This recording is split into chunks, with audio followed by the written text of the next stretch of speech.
from Mark Zuckerberg and his wife announcing the birth of their daughter. The Facebook founder did it, of course, in an open letter to baby Max posted onto the social media site. He and his wife also announced a multi-billion-dollar initiative aimed at promoting equality for children. Let's bring back Paul LaMonica. Paul, wow, this hit the sort of social media and our inboxes.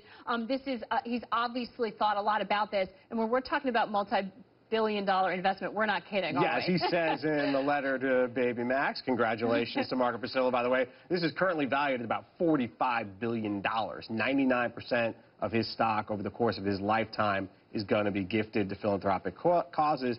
Obviously, that is very admirable. I think many people will be very impressed that he is doing this, especially at such a young age.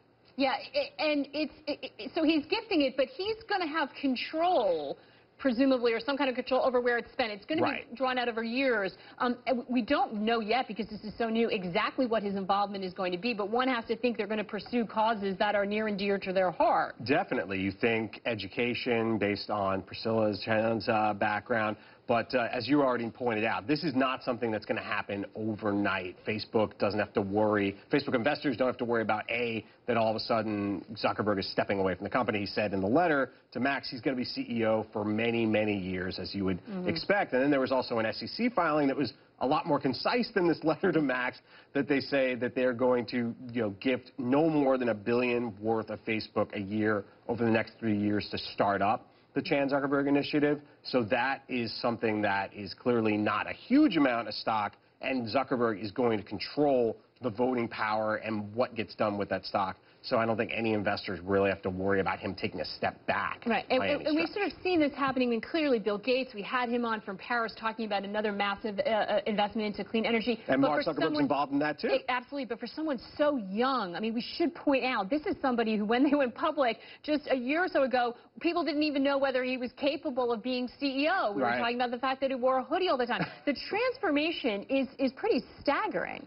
Yeah, I think when you look at what Mark Zuckerberg has done as both a businessman and someone who really has, I think, charity near and dear to his heart. And it's engaging. It's very engaging. It's a stark contrast to the way that many people probably still perceive him from that movie a few years ago, The Social Network. This is not the Mark Zuckerberg of that movie by any stretch of the imagination. This is a grown-up, mature, very savvy individual who is doing good and wants to do more good with the massive amounts of wealth he has from Facebook. Right.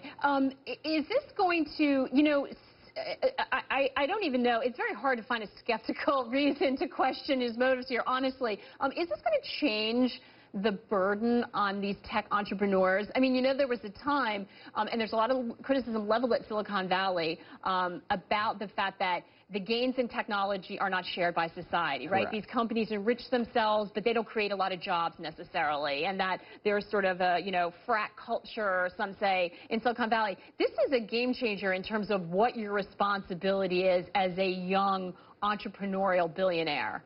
Yeah, I think what this really shows, in particular now that Mark Zuckerberg has a child, he doesn't appear to have any interest in kind of following the mogul route. It is not as if Max Zuckerberg is all of a sudden going to be entitled to become the CEO of Facebook in 30, 35 years with her multi-billion dollars worth of stock that she's going to control. I think this is very telling that he really doesn't seem to want to have his child, and perhaps children, if there are more coming, to live this overly entitled life that many individuals in Silicon Valley now, I guess, do, given the obscene wealth which is being put to good use. Absolutely. A very different kind of legacy that's going to have a lot of people talking over the course of the next few days. Paul, thanks so much for coming back on this breaking news for us. Thanks so much.